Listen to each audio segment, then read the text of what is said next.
So my first poll is out here. Can you please start polling? Are you looking for a shift from your present career?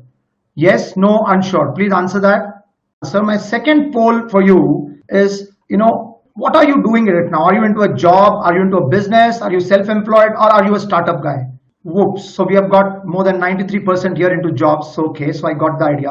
So right. Now let me talk about it. So I think, we all are coming from the same background. I've been into job for the last so many years. Of course, it was a very beautiful service. Now, see, I was in the services. I was in the Navy. I left the Navy and I came out. It took me about 1.5 years to kind of find my ground and be stable in life. And today we're going to talk about this. Today we're going to talk about this entire concept of mid-career. And hopefully by the end of this session, you all will get a clarity as to what you need to do to plan for your next life. When you talk about seniority, I've got some questions here. See, today the mid-career has actually shifted. Anyone who has got, say, about 10 years of experience, or 15, 12 years of experience, 15 years of experience, they are hitting that mid-career thinking. Now let me understand what this mid-career is all about. So let's try and understand this whole concept of mid-career. If you look at this slide of yours, there is something called a lifeline. Let's look at a lifeline of a person. The first 5 years are best years of life. Okay, the best 5 years of life, 0 to 5 is the best years of life, where you do everything that you enjoy.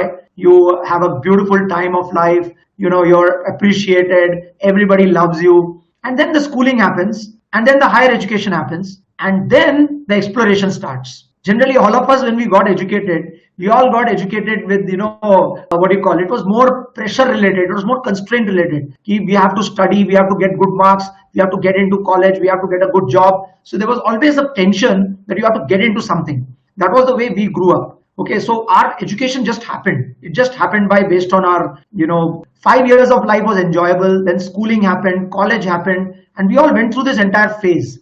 And then when we wanted to enter into career, we started exploring.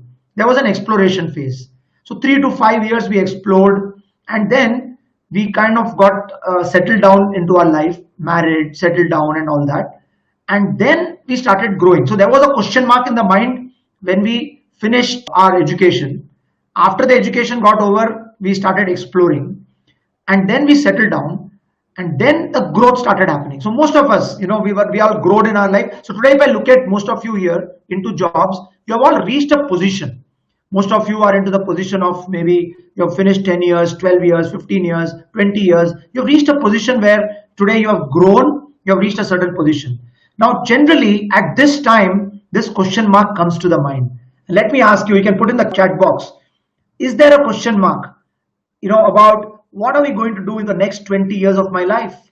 How many of you feel, a little bit of tension in your mind saying that, is this career going to continue for the next 20 years? Am I safe? This question mark, how many of you are having? I'm sure most of you will be having this, okay? Because this state is quite bad nowadays, especially with this COVID coming in and the kind of layoffs that are happening. It's a very, very scary situation in the market today, where we don't know what's going to happen the next day. Because, at least in the services, we were quite safe. We were stable in those days, at least 5 years back, very stable. I knew that I could continue for next 20 years and the government will look after me. But corporate life is not like that. The corporate life is, it is more so, and very rightly so. Padmini ma'am brings out that as a woman, it is even more an issue because you have family, you have taken a break for family, and now getting back into a career becomes a big challenge. Now we have variety of people here, and variety of people all are having some problem or the other. Now this is a kind of a question mark that is in the mind, that what do I do and how do I take a decision to move ahead? But I cannot impact my family, because at this stage of life, our family is very important. Children's education is very important. Your finances are very important. Life is very important. Now you cannot decide to just jump out and do something. We have to be very safe now. But then there are situations where you can't help it. If the company tomorrow comes and tells you that I have to de-hire you, I have to remove you, what do you do? Now let's understand this, okay? So when we did this work with a lot of mid-career professionals, now Deya has been into this for the last 15 years, and we have handled a lot of mid-career professionals, and when we started talking to them and we started realizing what is happening, so we saw some common things in people, okay? And we said, what is this mid-career? Let's try and understand this mid-career crisis. At this stage, when you have already crossed, say, 10 years, 15 years of work life, you reach a position where, say, have I reached where I wanted to be? That's the first core question that comes to your mind. And it gets broken up into two parts. The first part is called external. Now, external parts are your extrinsic motivators, I would so call it. That, some people say, I can't work anymore. Bahut ho gaya. I don't like this, kind of work that I'm doing. You're misaligned. So there are somebody who doesn't like the work they are doing. We call it misalignment. So say, I cannot work in this place anymore, which happens. See, you have been working because you got a degree, got qualified, and you've been doing that work, not because you are enjoying that work. So at some point, you kind of feel, yeah, bahut ho gaya, I've taken too much of it. It's too much of a pressure. I don't want to do this. A lot of people, when we spoke to them, they started saying, they had this feeling of, I don't want to work anymore. There's a pressure on my head. Every time I go to office, there's this pressure which hits me. That was that feeling which came. The second feeling which started telling is some people reached a peak, they hit the peak and said, yaar, abhi koi growth hi nahi hai. There is no further growth for me. How do I grow further? So this is the second question that comes to the mind. But these are both extrinsic factors. And of course, this all relates to that one thing, that have I got a breakthrough anywhere? Is there something where I made a breakthrough? Whether in finance, whether in the career as a reputed person, is there a breakthrough that I can be proud of? So that is something, and then it leads into this thing saying that either I don't want to work in this field, I don't enjoy what I'm doing, I'm misaligned. For example, I'm a very talkative person, I like to meet people, and every day I'm expected to sit in one kabuch and work. Or the reverse, I'm a very introverted person who likes to do depth work, and I've been told to meet new people every day and try to get some numbers every day. Either way, there is a misalignment. Now, this misalignment is quite common in the industry, very common, because people don't realize and they get into that work life and they we'll talk about it. On the other hand, you reach a peak and you say, iske aage there is no growth. Now, for example, in large companies, we see a lot of this, especially if we look at the large technology companies or banks or any other industry. The number of vice presidents are so many. You go on LinkedIn and say VP of Goldman Sachs, you'll find so many of them. VP of Cognizant, you'll find so many people are having those designations, but then that the growth is stopped. Now there is no further growth. Now these are two issues which are extrinsic factors, which we call it as a mid-career point, where a point has come where you started thinking now, ki yaar, aage what do I do? That's one point of it. But on the other side, which is much more important and much more deeper, and I'll tell you why, in the mid-career space, is the internal part, which says, is this life making sense at all? Is this life making sense? Okay, now what is this meaning of this? Is it like making sense? Now I'm talking something deeper. Now I'm asking this question, are you actually doing something that you are excited about? Are you enjoying what you're doing? Have you ever asked yourself when you go back home, do you feel tired after work or do you feel excited? Now what happens is, if you're not passionate about your work, if you're not excited about your work, it gets transmitted back to your family. You don't realize it. You go back home, you're talking, oh God, the day was bad, day was tough. Now what's happening is somewhere that energy is getting transmitted down the line. So children start thinking, okay, this is how work is all about. Work is not about excitement. Work is not about, enjoying. Work is about struggling. Work is about suffering. Now that's somewhere the passion or the enthusiasm is not connected to what you're doing. And that's very deep. That's because what has happened is, it is not our fault. The way we grew up, we were told, study, study, study, keep your passion aside. So that point in time, 9th standard onwards, passions were kept aside. And then we continued. We kept on doing our studies and we get to college and we studied. So it was all constraint based planning that went on, saying that, okay, let me just get a job, let me settle down, let me make my finances, let me grow in this. And I continued like that. At some point now it has started questioning us. Am I really doing what I'm passionate about? Now that is one question. The second bigger question is, after doing so much of work, today, what is my identity? When I say identity, it is not the identity of a general manager or the CEO. A lot of people misunderstand it. That is a borrowed identity. When we take borrowed identities, because you are a general manager or vice president or a senior manager or whatever, is because of that organization. The day the organization leaves you, what is your identity? You cannot say I'm X so and so. For example, I can still say the Constitution gives me the power to say that I'm a commander, but I restrain myself from saying that. But then nobody in the career, if you say I'm X so and so, nobody cares. Who cares for you? Finally, you're gone out of that organization. So it doesn't matter. So that identity that I'm talking about is a deeper identity. He said, what is your identity? What are you known as? What is your identity as a person? Now that is very, very critical, okay? That is something that we need to be focusing on. So these are some areas, external and internal, which we said combines together and creates this mid-career kind of woes or thoughts in our mind, right? So that is what we call it as a mid-career. But then we also went and started doing these mid-career sessions with a lot of people, right from the age of 32 to 35 years and all that, and talking to them. And then we found different reasons for which people were looking for a change. So some of the reasons are shown in the slide. For example, somebody said, I want to make a greater impact.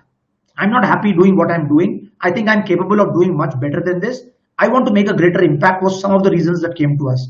What you see slide or shaded yellow is that very common statements. Most of the mid-career came and said, we want financial breakthroughs. We want to make more money. We have not made what we thought we could make. So I want a financial breakthrough. So that is something that I want to do. This was a very common answer which came. Then some people said, I just have 20 years left. I just have 20 years left and I need to plan for it. So they came for that reason. Some people said, many people came and said, I always wanted to do this. Very funny, okay? Very funny. Some CEO of a large company comes and says that I always wanted to, go for a holiday with my family. I wanted to look after my parents. And they're getting frustrated because working day in and day out, whole night working, not getting time for even, he says, I've seen my child grow horizontally. I go in the morning, when he's sleeping, and I come back in the night when he's sleeping. So my child has literally grown horizontally in front of my eyes. And I always wanted to spend quality time with my family. I wanted to look after my parents. I wanted to go on a holiday with my family, and I have not got time to do it. Now, there are some very serious issues that we keep hearing. And this happens, and this creates a lot of stress in a lot of people, right? And then there are some people who said, I want to change everything. I want to change things. I don't like this constancy every day doing the same thing again and again and again. I want to change everything. These are some people who said that. Then you had some people who said, I want freedom from. Now, this was a very common thing, freedom from traveling, freedom from a boss, freedom from a working environment, freedom from working situation. We work in an office, you don't like the office, you don't like the people there, you don't like somebody. So I want freedom from this. I want freedom from that. Mostly, a lot of people said freedom from travel, freedom from too much of travel, especially in places like Bombay, Bangalore. People have this, problem of freedom from something. Then many people said, I want to do what I like to do. This was a very common answer, especially in mid-career cases. It's very important to understand that you have to do what you like to do, because if you don't do that, you're going to come back to a mid-career situation. So it's very important to understand. People say, I want to do what I like to do. So this was a very common answer. And of course, there were some people who said, I need a change. I'm not happy with what I'm doing right now. I just need a change from this particular situation. And yes, there were some people who said, I want a bigger canvas. I want to do something larger. I want to paint a bigger canvas. So these were all the reasons why people came to us. And now there are some new reasons also which are coming up. There are many reasons. Nowadays we are having people very young who are thinking proactively, and they are coming saying that I want to plan my life. I want to do a complete mid-career plan so that my entire next 20 years is planned properly. I don't want to take a chance. I want to be very sure whatever I'm investing into, whatever I'm doing should be clear, where not only me, but my family also is along with me. So we have got couples coming to us and doing career planning together, saying that as a couple, we want to match up and we want to do things together. So next 5 years, 10 years, we want to do things together. So we have got cases like that also. So it's very interesting, a lot of things happening. And with today's situation, the way the world is, we're going to talk about it. It's even more necessary and critical that we have to plan our next 20 years of life. We cannot just keep jumping. We cannot just take up a job. We cannot just apply for a job and do a job and then again 2 years later look for something else. It doesn't work that way. We have to be very serious about a thing called career, because you're looking at a long-term aspect of your life, 20 years, 30 years. It is not about that next job or just getting a job to earn money. It is about next 20 years or 30 years of life that you got to spend occupying yourself a lot of your time into doing something. And that something has to earn you money, and it has to also give you fulfillment and happiness. Because if these two things are not there, any one thing is not there, you're going to land up in trouble. Money is important. Finance is very important because that gives you stability and peace of mind. At the same time, you have to enjoy, you have to feel satisfied in what you're doing. At this stage, you're not just going to be doing something for the sake of earning money alone. That needs to be very clearly understood for every mid-career professional. Now let's talk about what are the mindsets which we have seen, a lot of mid-career mindsets. And we're going to talk about it and break some of them today, okay? The first is, people talk about saying that, just get into another job. I just saw some comments also, apply to Naukri, apply to this, try to get a job, keep putting your resumes everywhere. I think that's a very wrong thing to do, because I'll tell you something. What happens is, if you keep putting your resume again and again up on site, you are actually reducing your value. Don't do that. Okay, be very categoric and very careful where you're putting your resume. You should target what you want to do in life, because understanding your destination, 20 years of life, is more important than just getting a job. So don't be in a hurry. Don't go and jump and put it. I have done this mistake. What happens is you reduce your value, because any hirer, any recruiter is going to see all this. So if your resume is available in too many places, there is a kind of a this thing that, okay, this guy is actually desperate. So you actually reduced your value. So don't do that. Be very careful. And don't think that job is the safest option, because job is no longer safe. You know it now. I don't need to tell you. I know everybody's into job, and you know the kind of tension that is there in the mind, that you never know when the person is going to say that, carry on. And no company today is going to give you a pension. So that's also the truth. So when these are the truth and reality, let's be very clear that let us also be very selective as to what you want to do, and accordingly put the resume in the portal. You select, be very selective about it, and you should demand your work. Every one of you, ladies and gentlemen, is hugely capable and have immense potential and are deserving and worthy of a great career. That's my statement for the day. I'm telling you this. Each one of you, please realize it. You are deserving and worthy of a great career. Please do not undermine and underestimate yourself. And that's a concept of Dheya. Dheya means a goal, and we believe that every single human being in this world has got unlimited potential and talent. And if we identify that, if we know it, we can create a great career for ourselves. So please, please do not underestimate yourself. Okay? Then people think that if I'm in a mid-career, I need to do a course, I need to get a certificate from a top institution. A lot of people are guiding people to do an MBA program from IIM or ISB, or go to abroad and do an MBA program. Please be very careful, because this involves investment. And investment is not only in terms of money, it is also in terms of time, which is also equal to money. So if you are putting 2 years of your time or 1 year of your time into an executive MBA program, you'll be spending a huge amount of money. That is one shot, plus you're losing on an opportunity cost of that 1 year also. So please understand that doing courses and certifications which involves a lot of money and a lot of time is a complete no-no. Please don't go for it. It's my sincere advice to you. You will get a lot of advice from people that is the only way. If you do a good degree, you will get a good job and you'll get a hike. You can do a calculation, a mathematical calculation, and prove it to yourself how much time is it going to take you to get a return on investment if you do. Yes, there are some institutions like Jamnalal Bajaj or Faculty of Management Studies in Delhi, which are not that expensive. So you can still consider it, but nobody can take that time away. So you can do it in part-time, nothing like it. But I would not suggest you to, spend a lot of money and a lot of time and, lose that time and money at this stage in life. It's not worth it. You can do it part-time, you can do it online, and you can, continue earning, no problems. Go ahead. But do not jump into something which is looks lucrative, but it is not. You do a mathematical calculation, you will see the return will take you much more time to get back.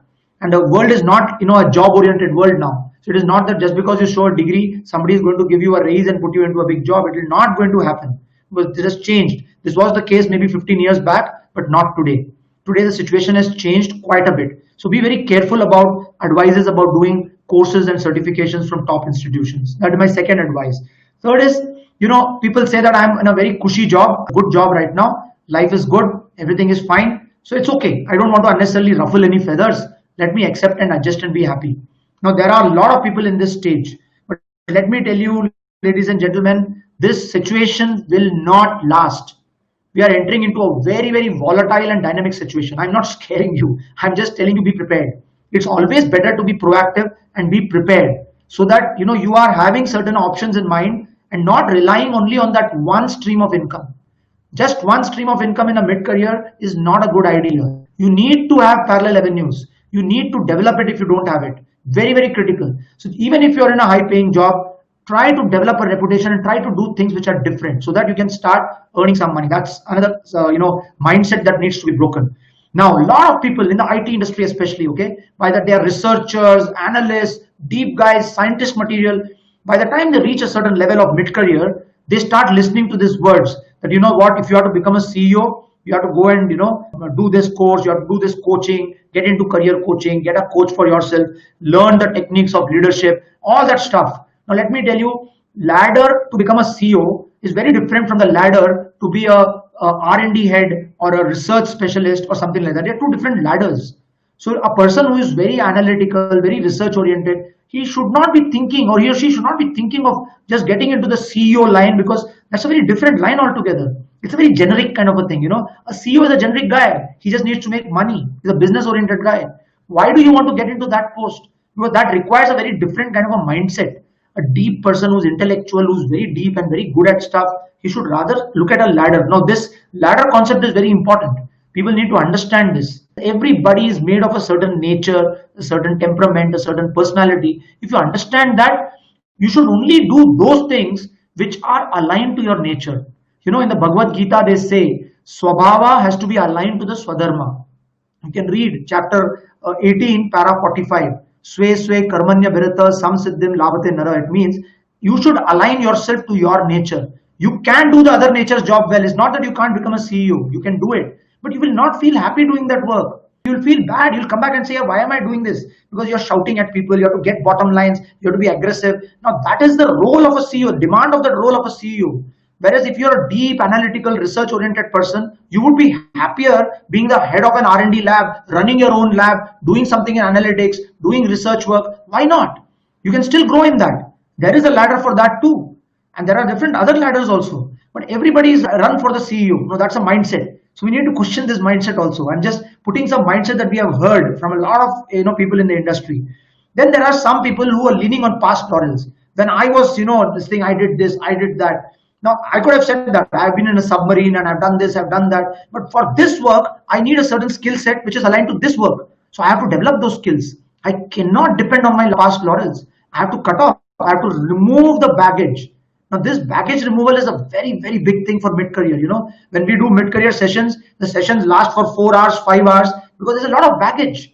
A child is very easy to handle because a child is plain white paper. You can write what you want on it.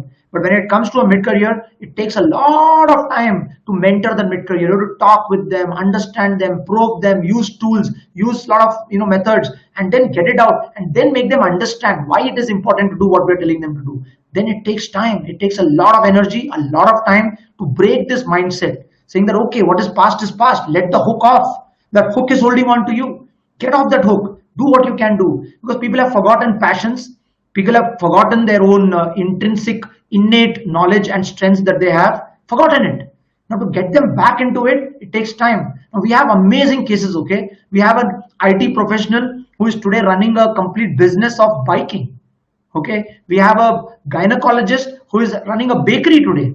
There are different mid-career cases and amazing transformations are there. But then why? Because they had to break that mindset saying that, okay, I did education, I did this work, but now next 20 years, I should do what I love to do. But yes, it is not just jumping into it. There is a process, there is a method to this madness. It is not just you are passionate, so you just leave your job and jump into it. It doesn't work that way. It takes a lot of time. It takes a lot of hand-holding. It takes a lot of, even breaking that mindset takes time. So some people struggle. So I told you, for me, it took 1.5 years to get all those fears and everything out, and then up and down, struggling, and then eventually you settle down. It's like a seed getting planted. It takes a lot of time to germinate and come out. Similarly, when you think about your future, it is not that one session will open the light and you'll start doing things. It is going to take time, but there will be this thought which will keep germinating, and in 3 months, 6 months, 7 months, something will happen. The world starts opening roadways. That's how this universe works, and that's how you create. Now, the last one that I'm talking about, a mindset, is people are very happy with the identities of the organization, which I already spoke about. Vice president, general manager, this, AVP, all that. These are all borrowed identities. This identity is only there till the time you are in that organization. The day the organization says bye-bye, this identity is gone in the wind. Gone in the wind. It's not going to be there for you. So please think about it. What is your identity apart from the organizational identity? Think. This is to break the mindsets that we have. Okay. Now let's give you a future shock. Okay. I call it a VUCA world. Now, why am I saying all this? Because we are entering into VUCA world. I don't know how many of you are aware about VUCA world. Are you aware of the word VUCA? The acronym VUCA? How many of you know about it? So V stands for volatile, U stands for uncertain, C stands for complex, and A stands for ambiguous. So we are living in a VUCA world. Ladies and gentlemen, this world is volatile. That means we don't know how things are changing. It's changing by the day, by the minute things are changing. Every day new things are getting launched. Every day something is changing, new things are coming up. So nothing is certain. Everything is, very, very volatile and uncertain. At the same time, it is not simple also. It's very complex. Just imagine, COVID struck us. Next day, our entire office is closed and we are working online. Now you've got to be very, very, very, nimble and fleet-footed. So we started in our company. Within 2 days, the entire company went online. Now it was a remarkable achievement, but then we were crazy. We were working overnight. We were setting systems into place. We were pushing people. Getting people who are used to coming to office and working to come online and work the same way is not easy. It's not easy. World, anything can happen. With COVID happening now, we don't know what's going to happen. We may see war. We may see uncertainty like crazy. Jobs are going, but then opportunities are going to be there. Now, in this situation, can we become flexible? Can we become adaptable? Can we become faster and smarter to see what we can do? Is what mid-career is all about. So, there is a shock that there's a VUCA world. It's volatile, it's uncertain, it's very complex, and it is ambiguous. I'm not sure whether what I'm doing is going to be right or not. There is this tension always in the mind that is it the right path or not the right path? This question will keep coming. I relate to Bhagavad Gita when Arjuna is entering into the battlefield and he suddenly puts down his Gandiva and says, what do I do? I don't feel like doing it. I cannot kill my own brothers. He's in tension, he's in dilemma. It is the same dilemma which is there in every one of us today. It is just a symbolic thing, very symbolic. Arjuna says, I can't kill my own people. The mid-career says, I cannot leave my own comfort zone. I can't leave my job. I can't leave my family. I can't kill my, whatever I'm doing right now. And I can't step into this battle called life and do something on my own. No, I cannot do it. So there is this tension. And what does Krishna say?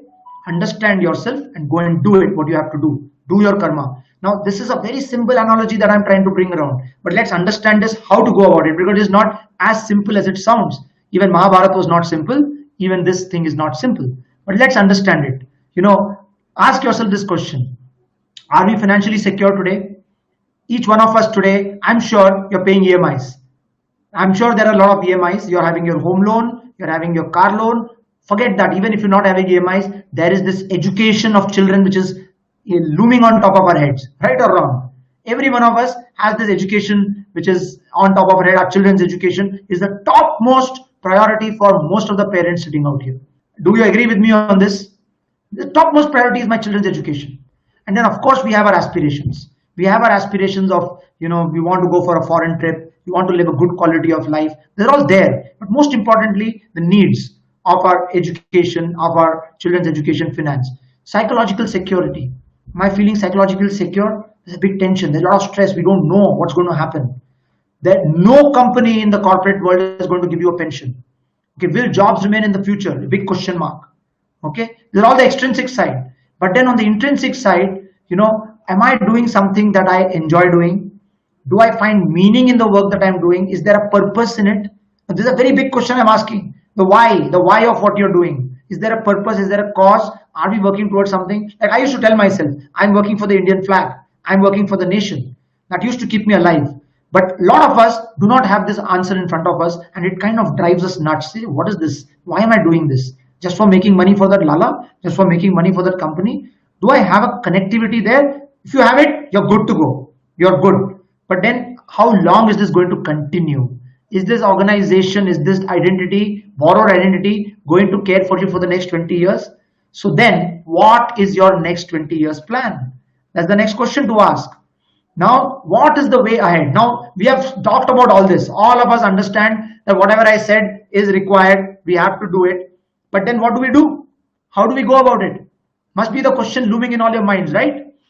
Before we start that, let me ask a question to you before even we go to this slide, okay? I'm going to put a last poll here. I want to ask you, what in your opinion is most important at this stage? Financial stability, growth in career, fulfilled and purposeful life ahead.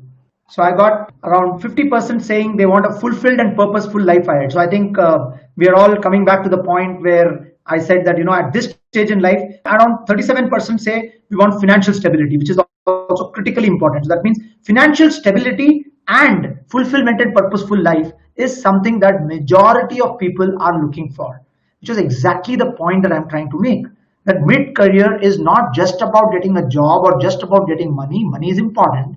Financial stability is important. But along with it, having a fulfilled purposeful life is also important. So these two things make the crux of what we call it as mid-career, right? That's something that we want to talk about. Yes, Padmini ma'am says, I want all three. Fantastic. So that's also true. I should have added that option. I agree with you. You want all the three. But then, we got to prioritize in our own life what we want to do. Now let's understand, how can we solve this problem? How can we decide how to go for a mid-career? I'm going to give you some simple steps that we follow in there. Okay, and then if you're interested, you can always come to us and we'll be more than happy to help you. But let's understand how this process is done. Okay, very simple. Number one, the first step, we call it the 4 Ds. The first D is called discover. Now, what is discover? You will say, we already know ourselves. What are you talking about? But I'll tell you something. This world is a very harsh place. Right from school, college, our appraisal meetings. The world only tells you what you're not good at. If I ask you, how many strengths, numbers, okay, give me a number. How many strengths can you list of yours?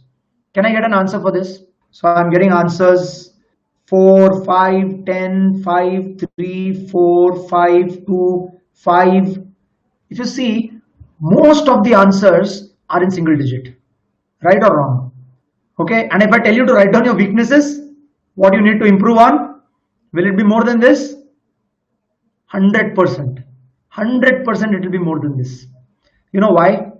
Because this entire world has always told us, whether it was in your school, where a mark sheet was shown to you and you were told that you need to improve in maths, you need to improve in this, you need to improve in that, or it was your behavior in school or in college or in corporate, which is the extrapolation of the parent-teacher meeting, where 5 minutes you are told you have done this well, and then for next 1 hour you are told where all you have not done well, and then how you need to improve on this. Now what happens is, somewhere psychologically we start getting affected and we start doubting our own estimation of ourselves. And this is what has happened with every one of us. 100% of us have gone through this, okay?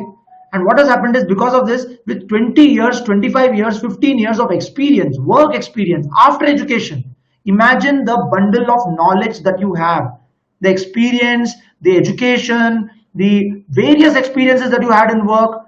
Imagine the strength that you have. But what are you saying? I know only 4 of mine. I know only 5 of mine. I know only 6 of mine. That is why discovery is very critical. You have to rediscover yourself.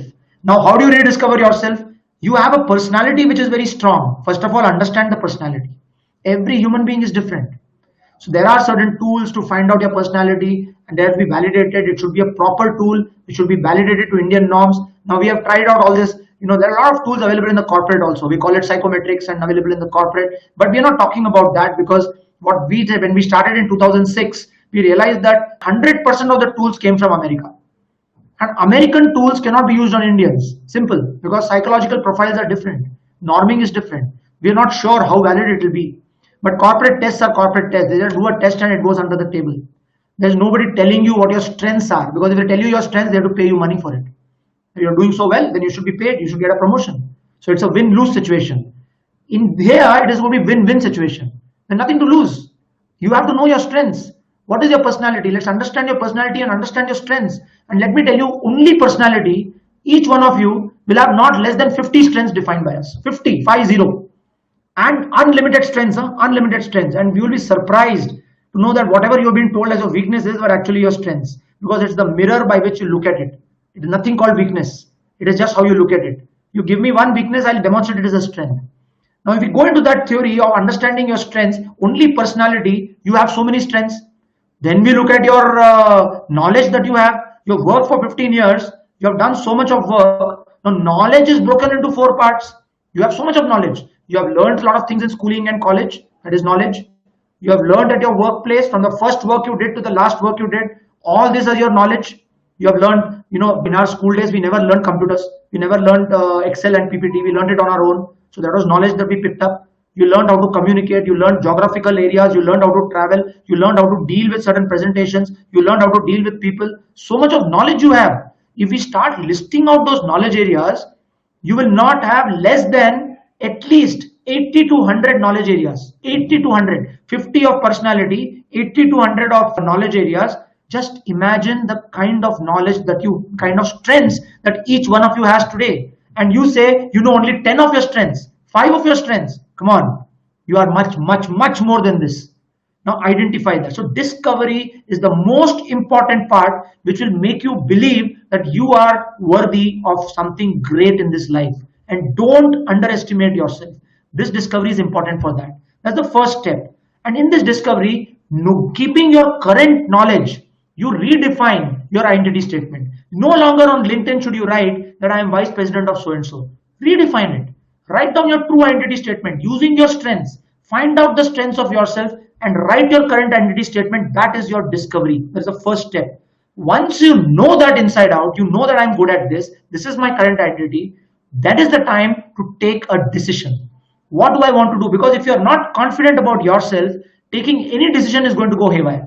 Because you'll be nervous, you'll be desperate, and you'll take wrong decisions. First, become confident. First, understand your strengths. Every individual has got their own strengths. Once you understand your own strengths, you will be in a much better state of mind to take the right decision. Now, what do you mean by decision? You prioritize your knowledge and strength areas. Find out what are your passion areas. Find out what are the growth areas you have got which you're already good at. Connect it up. You will find possibilities coming out. You have learned something, you have done a lot of work, you have your hobbies and passions, connect them, you will find a beautiful possibility coming out. If you're not able to find it, that's why there are mentors. Identify a good mentor. A person like us who has been trained on mentoring, who understand this process very well, will sit across one-on-one, will probe and will help you rediscover yourself and help you work out those possibilities in a very creative manner, saying that this is the possibilities that are possible, this is the possibility that is possible. And once you have many possibilities, take time to explore them. Find out, go and wet your feet. Don't jump into the river. Go and put your left feet, right feet, find a little bit, go and play around in your part-time, do some volunteering, do some work, play around a little bit. You will get to know what is it that actually is your mojo. And then you take a decision saying that, okay, this is what I want to do. This is what I want to create. In the next 10 years, I want to create this identity of mine. This is my current identity. That is going to be my aspirational identity. This is what I want to do. This is my passion. And I've got these strengths, I'm combining them, and I want to create this in my world. So we are not talking about any job, any course. We are talking about an identity that you're going to create in your mind. So in the 10 years from now, I want to be that. That is very important. And this happens very beautifully when you have a mentor who can do this along with you. It works better. Because, we are full of mindsets. Very difficult to work alone on this. Some people may be able to do it, but I find it very difficult. You always need somebody who can sit, external person sitting with you and working with you. It works. It takes time, and we've got some tools and all that. We use those tools, but it works beautifully. Once this destiny is created, destination is created, now you create a path. Now this is the dangerous part, because here when you create a path, you're stable today and you have to shift into that place. Obviously, there is going to be a financial question coming up. Paisa kahan se aayega? How the money is going to come? Now that is where building a transition plan requires a lot of thinking, a lot of practical work, where you have to build a financial strategy into place. Where we have got certain tools and certain methods by which we say, this is the way that you can start, developing your revenues. Okay, and there are multiple ways of generating revenues. It is not just by job. So you can continue doing your job and start getting your revenues from other sources also. Initially, you have to plan and you have to use those strategies and learn how to earn money on your own. But most of the job people here do not know other than salary. You go to work and come back 31st of the month or 1st of the month, the salary is coming in your bank account. If you have to earn that 1 rupee on your own, I know it, I've been through it. So I understand even earning that 1 rupee on your own is not easy. Getting a salary is very easy, but earning that 1 rupee on your own is not easy. Those of you who are entrepreneurs will agree with me on this. So what happens is you have to learn that art. Whether you like it or not, we all have to learn it. If I have learned it after spending 25 years in the services, I'm sure each one of you can learn it. And we have to do it. We have to stand up on our own leg. Ultimately, the job is not going to continue for life. Narendra Modi sir says, Atmanirbhar. This is Atmanirbhar. You have to be self-dependent on yourself. You cannot depend only on an organization. So while you're working for an organization, you have to start thinking about a plan. Of course, after deciding the destination, saying that I'm going to move in that direction, but I'm going to make a plan. There is going to be a dip, but I'm going to manage this dip. And I'm going to manage it with different strategies. So look at those strategies, put a plan into place, make a transition plan into place, and then start taking those small mini steps and say, okay, am I getting money here? And you'll fail. You'll fail 100 times, but you will get that one success. You have to persist, you have to plan, you have to work. So mid-career is not a magic wand that you do a session and tomorrow you start earning money. It's not easy. It's going to be full of failures. It's going to be backs and downs and ups and downs. It's going to happen, but let it happen. That seed, once planted inside, it will germinate. Have faith in yourself, have persistence in yourself, and if you have a mentor along, the mentor will support you. The mentor will say, okay, keep coming. 3 months, 6 months, 1 year. They're going to be there. They're going to help you. Of course, you have to walk the path. The mentor is not going to walk the path. You will have to walk the path, but there will be a support system available which will say, okay, come on, take the step, take the step. एक बार fail हुआ, फिर try करो, फिर करो, because you want to do something, you want to develop that aspiration. Ultimately, what will happen is, it is not about reaching there, it's about the journey. This journey will become happy. You will start enjoying that journey. You will start getting those small successes. You will start enjoying what you're doing, and you will find that you're living a fulfilled and purposeful life. The day you go back home smiling and say, even at night, 10 o'clock, if you reach home, you're excited and say, today I did this, I'm enjoying what I'm doing, you have arrived. You have arrived at your destination. Mid-career is all about that. Mid-career is not about reaching that place where you have a bungalow and a gadi. No. Mid-career is about every moment that you do, are you enjoying every moment of your work? Are you passionate about it? Are you adding value to somebody? Are you getting value out of it? If you answer these questions and you're getting a yes for it, you have arrived at your destination. That's your destiny. You have connected your Swabhava to the Swadharma. You are performing your duty in life. Ladies and gentlemen, that is mid-career. So if you are able to identify this, and it's not very simple, it's not something which is laid out on black and white. It is going to be complex, it is going to be ambiguous, but that's life. Let's enjoy the life that way. And it's beautiful. Let me tell you, it's very beautiful, because you start doing what you love to do. And the moment you start doing what you love to do, you start doing it well. And the moment you start doing it well, you get recognized. When you get recognized, you get money. That's the sequence. Now, if you are in job, I'm not asking you to jump. I'm asking you to go step by step by step. It's very simple.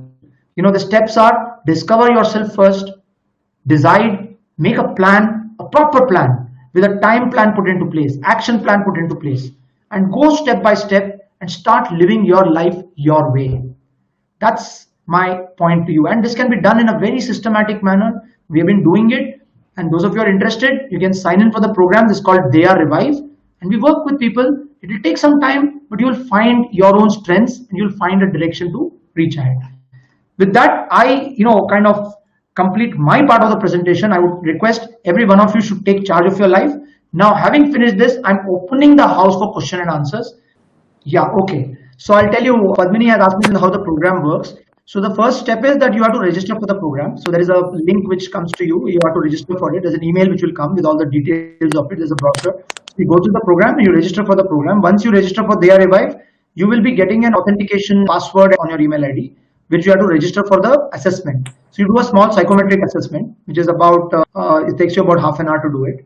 And once you do that assessment, we on the back end, we get our entire data about you. And then we invite you for the session with a mentor. We connect you with a mentor. There'll be a proper scheduling team who will coordinate and connect a senior mentor to you.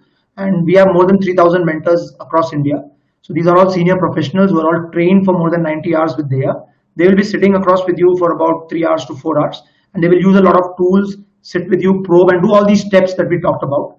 Not necessarily, I'll tell you something. See, background is not important here. You have to identify your own strengths. So the background comes in the later stage when you are doing the pathing. But right now, getting to know yourself and connecting with your aspirational identity requires a senior person who can just probe and have a one-to-one connect with you. That is very important. So having a similar background is not important at this stage. Of course, all our senior mentors are all from the industry. They're all well connected. There are people who are all above the age of 45, 50. They're very well connected. So what happens is they'll connect with people. They're known to people in the industry. So they'll connect you with the necessary people if it comes to be, because they're anyway connected to you.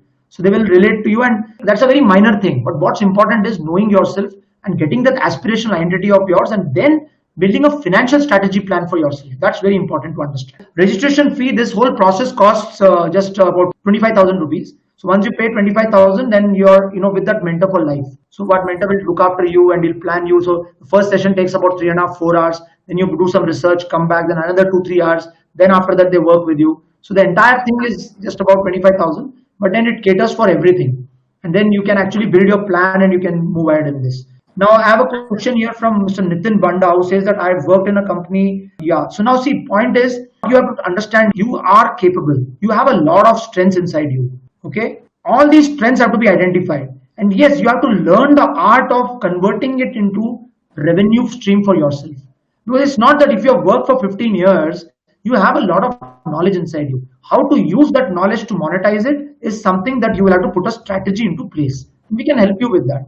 There are a lot of ways. For example, now we have put a handout section here. There is this e-brochure of mid-career. You can download it and you can use it. You can go through our brochure. It's all there. I'll tell you what happens is, like this, somebody says, I've got financial problem. I've been de-hired by a company and I need to look after my finances. It's a very grave situation today because you have to look after your family. You need money. So you have to learn how to get the revenue in. So do whatever it takes.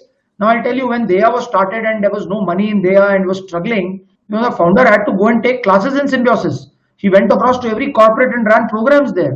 Whatever it takes, even that 1,000 rupees matters.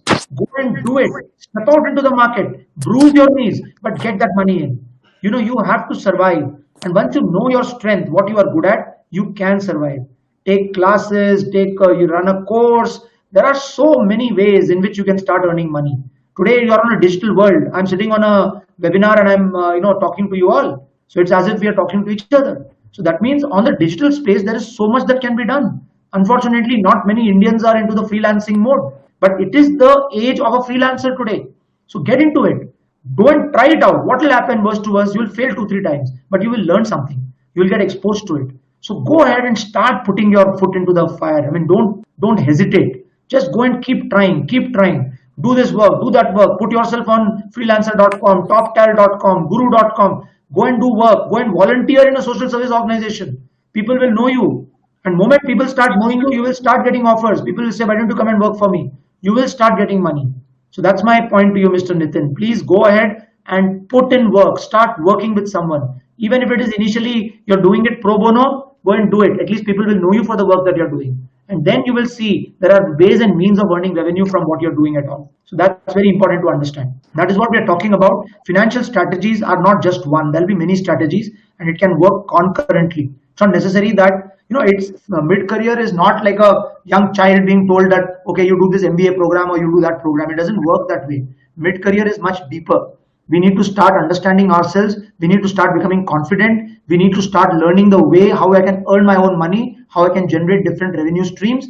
This is the art of mid-career. Now, when we get into this, if you have a mentor who's supporting you, it becomes much more easier psychologically. At least there is somebody whom you can connect to. That somebody can work with you and give you that confidence. Come on, do it. I'm there with you. Chalo, karke dekho. Try this, try that. We're always there to help you. And the best part is, organization like Deya has got a community of mentors. So once you become part of the community, you attend a lot of programs, you meet each other, you can talk to those mentors again and again. So there is somebody who's always there as a backup for you. That makes a lot of difference. How much time investment should it take to identify the strengths, decide definition, and define a path for a professional with 20 years of experience? So I would say, the first session takes about 3 to 4 hours, okay, in which you will come to know your strengths and you'll be pretty excited about what you're good at, and you will get some direction. And then it takes about a week to 10 days to explore the market, which you'll have to do a lot of legwork. So I'm talking to Monica's question here. So you have to do a lot of legwork to understand and explore the market of whatever you have decided to do. And once you understand the market well and explore it, it depends. Some people do it in 7 days, some people take 15 days, some people take a month also. Depending on how much effort you put in and you get that understanding of it, then you have another session where you then build a strategies. And then that strategy will take anything from 3 months to 7 months to a year. But then it depends from the aspiration that you create for yourself. So to get into it, of course, your aspiration is going to be 10 years, but then anything between 3 months to a year, it will take for you to stabilize into the new field that you're getting into. So that is the time that you need to, plan for. And of course, one very important point which I missed out, please do not forget to discuss every single thing that you're doing with your spouse and your family, because career decisions in mid-career are not your independent decisions. You have to sit down with your family, you have to put it down on paper, you have to discuss with them, which is part of our plan. In the mid-career plan, we have something called life goals. So we sit with the family and we actually plan out our quadrants. How are you going to plan your life? What are you going to do? All that is included in it. And once there's a complete agreement and understanding, only then you move ahead, not before that. Yes, you must do it in the regular job. That's a very good question. I'm not talking about you get thrown out of a job and then you start doing planning. Planning is always proactive. You may be in a regular job today, but this job may not continue forever. So you need to know what is your next 20 years plan? What is your next 15 years plan? So if you don't plan it now, you will land up into trouble. So So why do you want to wait for trouble to come and then start planning? Start being proactive, make a plan, and be very clear. Okay, this is exactly what I want to do. This is my ladder. Even if you're going to continue in the company, what is your leadership ladder? How are you going to go ahead in this company? What are you going to do? What are your plans? How are you going to ensure that there is a backup in case the company after 5 years decides to, de-hire you? What is your backup plan? Are you preparing for it now? Lot of questions will get answered. Now, this is a very interesting question which is coming. What if somebody has a break in career for long? How can he come back to work? You just have to come back to work. The Nike saying, just do it. Just do it. There is no excuse here. If you have to survive, Socrates said, you remember the story of Socrates? There was this guy called Socrates and he was very successful. So there was one guy who kept on failing. So he went to Socrates and asked, how do you succeed? What is the secret of your success? Socrates says, I can answer you provided you keep quiet and follow me. And then he started turning around and he kept on walking. And the other person just followed him. They walked for 7 hours. They walked the entire city. And this guy is like getting frustrated. What is this chap telling me to follow me all the time? Then Socrates started walking towards the beach. Okay. And he went towards the beach and he went into the sea. And this guy is following him. The water started rising up to the neck. This guy suddenly said, what are you doing? He said, did I tell you not to keep quiet and just follow me? You want to know the answer how I succeed? Then come behind me. He continued behind him. The water went up the neck, the mouth, and it went up till the nose. And then Socrates just turned around and put his head in the water and almost killed him. He was about to die. He was just about to die when he released him from the water. He said, how badly did you want the air when you were about to die? He said, that is exactly how I want my result when I work. And that's how I get my result. So if you are looking at a break or getting out from break, you have to give it your best shot. You have to do it. You have to just go and keep trying, keep doing. And once you start working for somebody, my simple tip to you, put a purpose in your mind. Have a cause that you're working for. Understand your strengths. Build a purpose in your life. A purposeful life will always drive you and motivate you to keep working. If you don't have a purpose, if you don't have a cause, you're just working to earn an EMI, you will never enjoy what you're doing. But if you're working on a motive, if you're working on an intention or a cause, which is driving you deep and saying, I want to do this. I want to go and impact these people. I want to target this audience. I want them to improve. I want to solve this problem. Whatever it may be, have a purpose in life from now on. That purpose will allow you to put your energy into the direction. Moment you start putting energy into the direction with full intention, money will come. Have belief. That is my tip to you. That's my suggestion. This was a question which was from Rajesh. So I hope, Rajesh, I have answered your question. See, job is not the only way that you can earn money. As I said, please look at sites such as toptal.com, guru.com, freelancer.com. They are all sites where you can go and put in your profiles. You can go and create your course on udemy.com. You must have studied something. You have worked for so many years. Create a course there. You will earn money continuously from there. There are a lot of ways. There are a lot of strategies. Start looking at those strategies which are different. Job is not the only way to earn money. And jobs are gone now. You have to look at other ways to earn money. It's a VUCA world. Jobs are not going to be there in that way that it was there 20 years back. So that's the whole idea. The whole idea is to understand your own strengths and build, get some. So this session has been about giving you certain tips. And I hope those tips are something that you can use in your life. Yes, you're right. It's a good idea to have a startup at this moment. But when you talk about a startup, what I want to tell is that a lot of the startup culture in this organization now today, every youngster who comes out of college says, I'll do a startup. Now, startup is not about just, valuating yourself, taking funds and then showing that my value has grown up. It is not a startup. A startup is something which is solving a problem. Again, I'm coming back to the same point. What is the target audience you're targeting? What a problem are you solving? Is that problem a complex problem? Start asking these questions. If you are going to have some life of yours, you're a mid-career professional. If you're doing something from now on, it has to be something really big. It has to be something really deep. And you're worth it. You've got so much of strength within you. Think about something big. Create that thing in your mind and go ahead and start the startup. But then if you have a real passion for it, only then I'll suggest, because it's not easy. And you have to plan for your finances, because startups take at least 5 to 10 years to stabilize. So in these 5 to 10 years, you're going to go through bloodbath. It's going to go down, no money, you're going to struggle. So please look at it. Be very, very careful if you're getting into a startup. Learn the art of generating your revenues on your own. If you learn that art, you can survive. So look for the dip. When you're getting into a startup, there is going to be a dip. In this dip, you have to learn how to earn your money.